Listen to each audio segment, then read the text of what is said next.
Hi friends, Krista here. Thanks for stopping by Books and Jams. Today I'm going to tell you about the rest of the books I read in the month of December.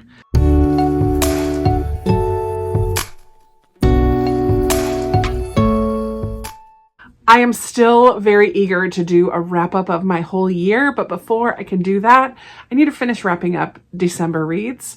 In the middle of December, I talked about the 11 books that I had already read in the first half of the month. I was a little late with that, so a little bit more than half of the month. And I have 6 more to talk about, but I only have 2 of the books here. And all but one of the 6 were books that I listened to on audio. I had a 9-hour drive, which turned into a 10 and a half hour drive, both directions, to get to my mom's. I don't know why I always say it's a 9-hour drive. That's what GPS says at the beginning of the trip, but it's always longer when you add in stops and rain and bad weather and traffic.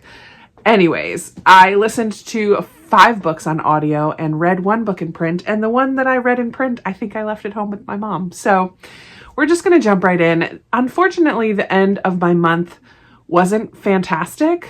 I'm wondering if Christmas books just aren't for me. Because I think of all the Christmas books I read this year, only one of them got 4 stars and the rest were all 3 stars. And even one this time was 2 stars. So maybe I'm just not a big Christmas book romance reader.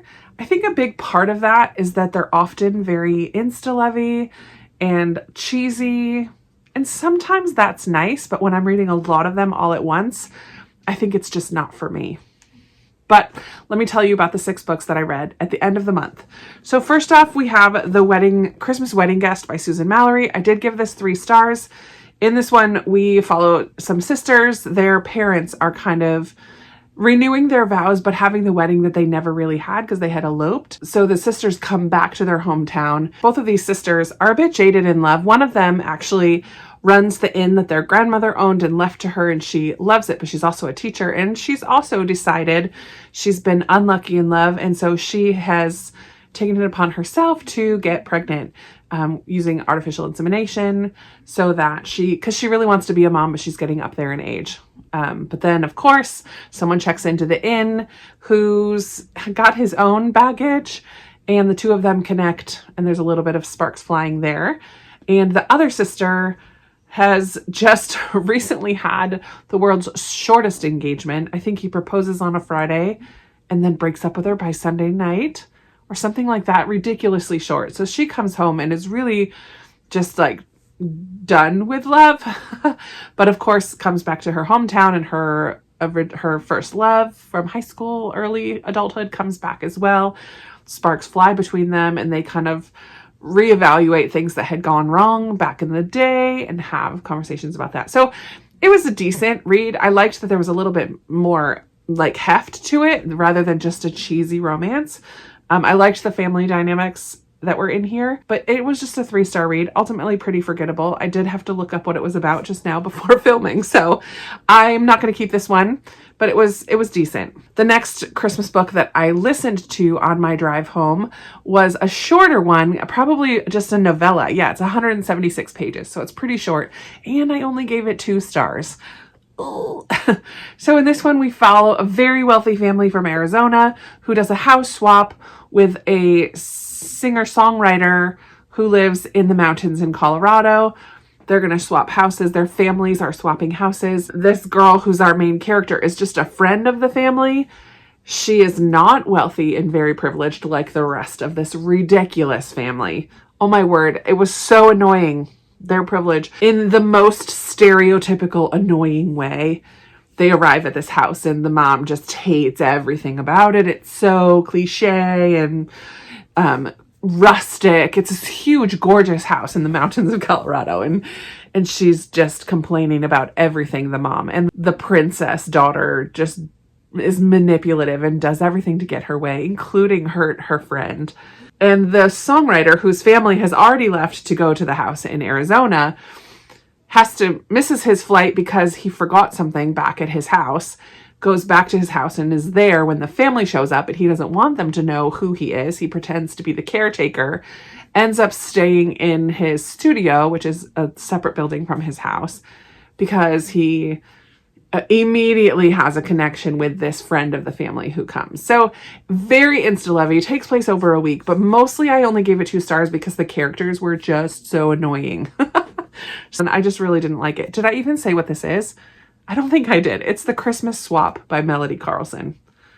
I wouldn't recommend it. It's clean, like there's no bedroom scenes or anything, but actually I think The Christmas Wedding Guest, I think that one was pretty PG as well, from what I can remember. The next Christmas book that I listened to was Love Light Farms by B.K. Borison. I had heard about this from a number of other booktubers that I was watching a lot of their sprints, and they were really loving this, and it was cute. I gave it 3 stars. It's about this woman who buys her dream job of owning this Christmas tree farm and making it kind of a Christmas destination. There's ice skating, there's like booths, vendor booths available all the time. So it's not just a place to go pick up your tree, but it's a place to go and have this Christmas outing. She has kind of applied for a grant from this Instagram influencer who's looking for Christmas destination places to go like this.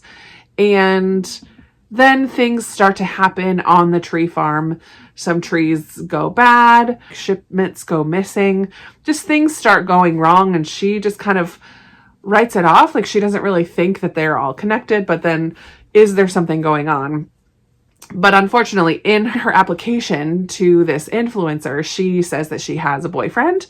And so she has to rope somebody into being her boyfriend. And so she asks her longtime best bud, who she has secretly been in love with for years, to be her pretend boyfriend. So it does have a fake dating trope. And it was cute. There were some scenes that I had to skip ahead a little bit towards the end, but I did like the Christmassy vibes. This one definitely had more Christmassy vibes than either of the other 2. But again, I just ended up giving it 3 stars. I didn't love it. Didn't hate it, didn't love it. It is the first in a series, and I believe there will be stories for some of the other side characters. I think that's going to be kind of a companion series. I don't know that I'm going to continue with the series, but we'll see. The next Christmas book, the last Christmas book that I read, is the only book that I read in print, and I left it at home with my mom so she could read it as well, was Catching Christmas by Terry Blackstock. I read this one because so many people said that they absolutely loved it. It is a Christian fiction Christmas story, and it's cute. Like the main character definitely has Luke Dane vibes from Gilmore Girls. He's a cab driver, and right at the beginning has to bring this elderly woman to her doctor's appointment. He just kind of leaves her there, but realizes she's got dementia and she doesn't remember things, and he can't stop kind of starting to worry about her. And so he goes back to make sure that she gets in to see the doctor. And that begins kind of this relationship between this cab driver and this elderly woman. And the relationship between the main character, I forget his name, obviously, and the elderly woman, I loved that part of the story. Once the granddaughter came into the picture, I really didn't care for her or her storyline. She's a lawyer. She's stuck at this firm, like bottom end of the totem pole, isn't able to care for her grandmother the way she wants to and the way her grandmother really needs right now. And then there is a romance between the cab driver and the granddaughter, which I did not believe at all. There was no buildup. There was no chemistry. And all of a sudden, he's saying things like he can tell she wants him to stay. I'm like, well, how? How can you tell? Because you just told me that, but I don't believe it. I didn't see it. Definitely a lot more tell than show in the writing of that part of the story. I gave it 3 stars because I really liked the cab driver and the grandma. I just wasn't impressed with it as much as many other people were. There were aspects of it that I liked, but also aspects that I did not like. Then I was done with Christmas, and I still read 2 more books, and I was already starting to think about my goals for the new year. And one of my goals that I haven't talked about yet is completing some series. So I found on audio the next book in the Inheritance Games series, and I listened to The Hawthorne Legacy by Jennifer Lynn Barnes. I also gave this one 3 stars. I didn't quite like it as much as the first one. Because it's a sequel, I can't tell you too much of the plot. We continue to follow Avery, who in the first book learns that she was left this very large inheritance by Mr. Hawthorne, who she did not know. And her part of the requirement for receiving that inheritance is to live in the Hawthorne house for a full year. And while there, the rest of the family is living there as well. And she kind of gets caught up in these games and puzzles that the grandfather often left for his grandsons. There are multiple grandsons, 4 of them, and Avery and her sister get kind of wrapped up in this world and with the puzzles. Avery is incredibly smart, which I do love about her character. The first one kind of solved the mystery of the first story, but then left on a bit of a cliffhanger about another member of the family. And so that puzzle, that story, that mystery is continued on in book 2. And it's all connected, and I did enjoy it. I don't love the love triangle, and I don't necessarily love who she's ending up with at the end of this book anyways, of the second book. So we'll see where the third book, The Final Gambit, is already out. So I will be able to finish it, which will be great because my particular goal about series is to complete a certain number of series next year. So I probably will read The Final Gambit and finish this trilogy. But it was just okay. I definitely enjoyed the Inheritance games more than the Hawthorne Legacy, but I think that is a popular opinion. I think that's a pretty common opinion, but I did still enjoy it enough to give it 3 stars. And finally, the last book that I read in December was Being Clem by Lisa Klein Ransom. I gave this one 4 stars. It's my little love at the end of the month. This is a middle grade companion novel. The first one in this series is Finding Langston. The second one is Leaving Lyman. And then this one is Being Clem. So Clem is one of the characters in this 4th, 5th grade class. In Langston's story, we talk a lot about Langston Hughes and the poetry of Langston Hughes and the Great Migration. In Leaving Lyman, we talk a lot about music and abusive relationships. In this one, Clem's father was in the military. Oh yeah, so his father is away serving as a sailor in World War II.